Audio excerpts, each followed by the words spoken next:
What is this marshmallow test? Well, when you look at children and you look at all the different theories about what makes successful kids, you realize that almost all the theories are wrong because they haven't been verified. Like, for example, high IQ.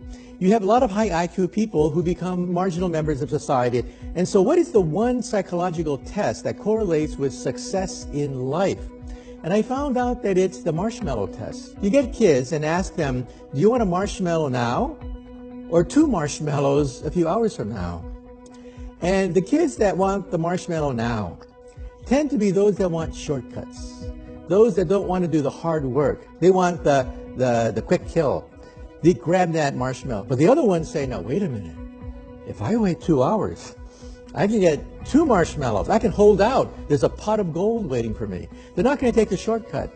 And so you say to yourself, well, that's a test for kids. But then you track them decade by decade by decade.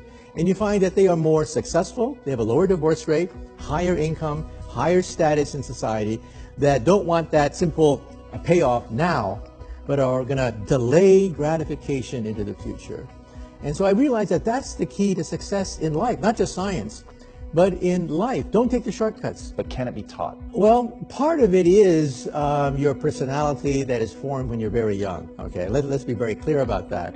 But I think that, yes, I think that, for example, it turns out that if you do the same thing with poor children and the same thing with middle-class children, it turns out that poor children will, in general, go for the quick kill because they know that things disappear real fast. If there's money in the house, it's gone in the future. If you can show people that there is a pot of gold out there, that yes, you hold out, you go to college, you'll learn the discipline, there's a pot of gold out there. You can learn to appreciate that fact. What we have in the brain that is different from animals is we understand time. We understand the future.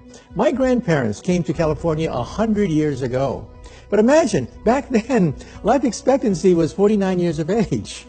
I mean, you were born, you had kids, and died. Life was a bitch. Now, we have an increased lifespan. We have all the luxury goods. Instead of yelling out the window, which is what my grandparents did to communicate, we have the internet. And so when you look at it the long term, decade for decade, you realize the enormous progress that we've made. We constantly daydream, we scheme, we plot. We constantly think about what could be. Now let's do an experiment. Go home tonight and teach your dog the concept of tomorrow. Try it. Teach your dog the concept of tomorrow, the next week, the next year, and you realize you can't. Animals live in the present. And that's what I think intelligence is. Intelligence is being able to map the future, simulate the future. So if you get an experiment, people with low IQ and high IQ, put them in the same room, and you give them the same job, rob a bank. You'll find out that the low IQ people probably do a much better job of robbing a bank, plotting the bank robbery, than high IQ people who get all messed up with legal implications and stuff like that. The point is that you can have some very smart robbers because they see the future. And that's what we humans do that animals cannot. We constantly daydream. We constantly create worlds that don't exist. And to me, that's what intelligence is. Some people ask me, well, what is the meaning of life then? And I say to myself that if somebody gives you from up high the meaning of life, it's too easy. I mean, is that all? My attitude is that it's self-discovery. We have to reinvent ourselves, that we have to recreate ourselves, that the meaning of life is rediscovery.